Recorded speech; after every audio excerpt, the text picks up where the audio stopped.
ये बात तो हम सभी जानते हैं कि भारत करीब 700 सालों तक गुलामी की जंजीरों में बंधा रहा। इन 700 सालों में भारत ने बहुत कुछ खोया, पर गुलामी के इस समय से पहले भारत में भी कई महान राजा हुए, जैसे चंद्रगुप्त मौर्य, अशोक, समुद्रगुप्त, हर्षवर्धन और भी न जाने कितने नाम। प्राचीन भारत अफगानिस्तान से लेकर इंडोनेशिया तक फैला हुआ था।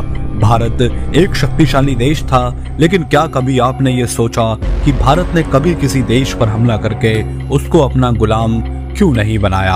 आज की इस वीडियो में हम इसी सवाल का जवाब जानने की कोशिश करेंगे। गुप्त काल को भारत का स्वर्ण काल कहा जाता है, क्योंकि गुप्ता डायनेस्टी के दौरान भारत ने हर क्षेत्र में तरक्की की, फिर चाहे वो विज्ञान का क्षेत्र हो, व्यापार का, साहित्य का, वास्तुकला और मूर्तिकला का। गुप्त वंश ने करीब 200 सालों तक भारत पर राज किया और उस समय के सबसे महान राजा थे सम्राट समुद्रगुप्त।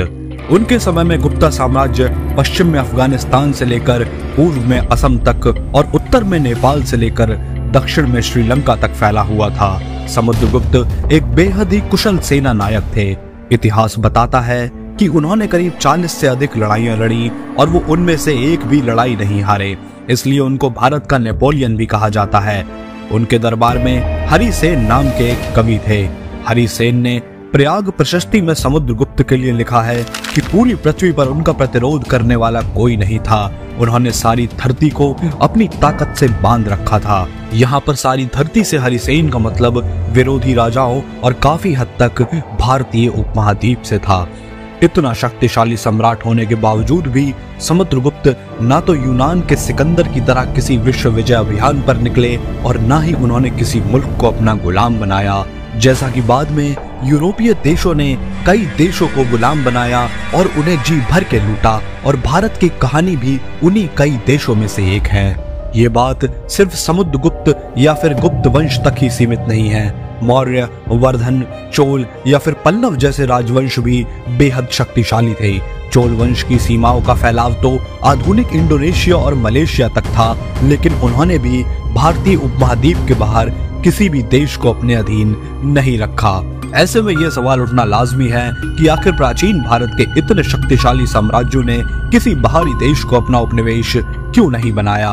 उन्होंने बाहरी देशों से संबंध ज्यादातर सिर्फ व्यापार तक ही सीमित क्यों रखे?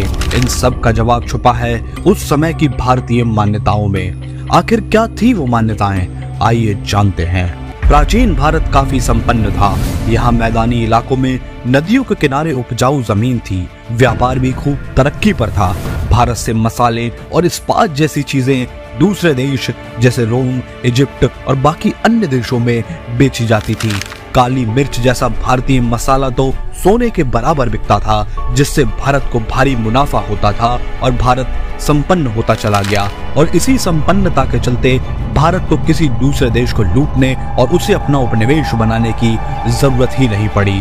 पुर्तगाल, स्पेन और ब्रिटेन जैसे यूरोपीय देशों ने उपनिवेशीकरण का सहारा इसीलिए लिया क्योंकि वे ज्यादा समृद्ध नहीं थे। इसके अलावा बाहरी देशों पर आक्रमण करने के लिए समुद्री रास्ते का सहारा लेना पड़ता था, लेकिन प्राचीन भारत में समुद्री यात्रा को लेकर कई तरह की भ्रांतियां और मान्यताएं थी। समुद्री यात्रा को एक तरह का पाप समझा जाता था। करीब 1000 साल पहले महमूद गजनवी के साथ भारत आए ईरानी यात्री अल बरूनी ने अपनी किताब तारीख अल हिंद में लिखा है कि भारतीयों को विदेश जाना पसंद नहीं था। उनके अंदर विदेशियों के प्रति गुस्से की भावना थी।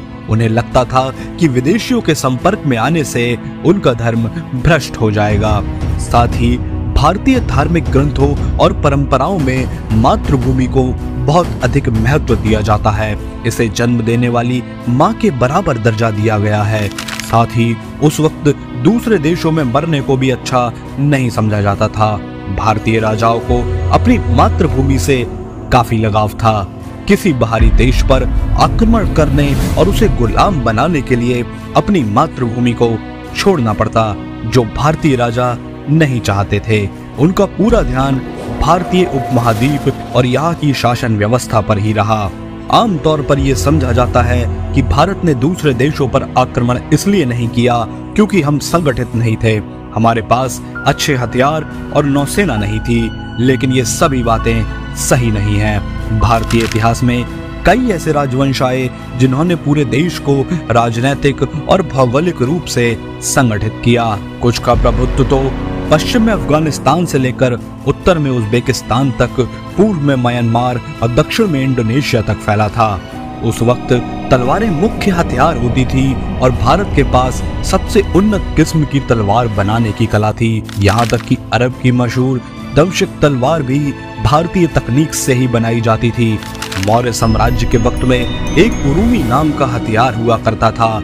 यह हथियार लचीला था और उसमें बेहद तेज धार होती थी, जिसका एक ही वार दुश्मन को बुरी तरह से घायल कर देता था। और उस वक्त की तलवारें तो इतनी मजबूत थीं, जो एक ही वार में कई सैनिकों के सिर काटने की क्षमता रखती थी। वहीं नौसेना की बात करें तो शुरुआत में यह भारत का कमजोर पक्ष जरूर था, क्योंकि समुद्री यात्रा वर्जित थी और इसका इस्तेमाल अमूमन व्यापार के लिए ही होता था। लेकिन गलत मान्यताएं और भ्रांतियां दूर होने से हमारी नौसेना भी बेहतर होती चली गई। चोल वंश के समय तो भारत के पास दुनिया की सबसे बेहतरीन नौसेना थी। चोल राजाओं ने अपनी पराक्रमी नौसेना की बदौलत आज के श्रीलंका, इंडोनेशिया और मलेशिया तक को जीत लिया था। लेकिन चोल राजाओं का मकसद इनमें से किसी देश को लूटना या उन्हें उपनिवेश बनाना नहीं था। ये युद्ध असल में व्यापारिक मामलों में जबरन दखल देने की वजह से लड़े गए और चोल राजाओं ने युद्ध जीतकर अपनी बात मनवा ली। उन्होंने उन देशों को अपने साम्राज्य में शामिल तक नहीं किया जिन्हें उन्होंने जीता था। इसी तरह समुद्रगुप्त ने भी नेपाल के राजा से सिर्फ अपनी अधीनता मनवाई, न कि वहां के शासन को अपने हाथों में ले लिया। दूसरे देशों को लूटकर अपने अधीन न करने की वजह भी बड़ी स्पष्ट थी। दरअसल भारत के सभी प्रमुख धर्म जैसे हिंदू, बौद्ध और जैन, इन सभी का सबसे अधिक महत्वपूर्ण शिक्षा अहिंसा थी। इसके चलते भारतीय राजाओं के मन में हमेशा एक मानवतावादी दृष्टिकोण रहा, जिसने उसको किसी भी दूसरे देश को लूटकर अपने अधीन करना मुश्किल बना दिया। उन्होंने अधिकतर ऐसे ही युद्ध लड़े जो रणनीतिक रूप से उन्हें जरूरी लगे। उस वक्त की शासन व्यवस्था में भी पुरोहित वर्ग का काफी प्रभाव था, जो राजा को धर्म का भय दिखाकर इस तरह के काम करने से रोकता था। यही वजह थी कि भारत ने कभी किसी सभ्यता और संस्कृति को नष्ट नहीं किया, बल्कि उन्हें बेहतर बनाने में ही मदद की। फिर चाहे हमने व्यापार के माध्यम से रोम जैसे देशों की अर्थव्यवस्था को मजबूत किया हो, या फिर बौद्ध धर्म के जरिए नेपाल, श्रीलंका, चीन और जापान जैसे देशों को सभ्यता और संस्कृति का पाठ पढ़ाया हो, भारत को यूं ही जगत गुरु नहीं कहा जाता था। भारत सही मायनों में जगत गुरु कहलाने लायक ही था। आज की इस वीडियो में सिर्फ इतना ही। अगर वीडियो पसंद आई हो तो वीडियो को लाइक करके चैनल को सब्सक्राइब करना ना भूलें और मुझे कमेंट करके बताएं कि क्या भारत को भी अन्य देशों पर आक्रमण करके उन्हें अपना गुलाम बनाना चाहिए था। मैं मिलता हूं आपसे अगली वीडियो में, तब तक के लिए बाय।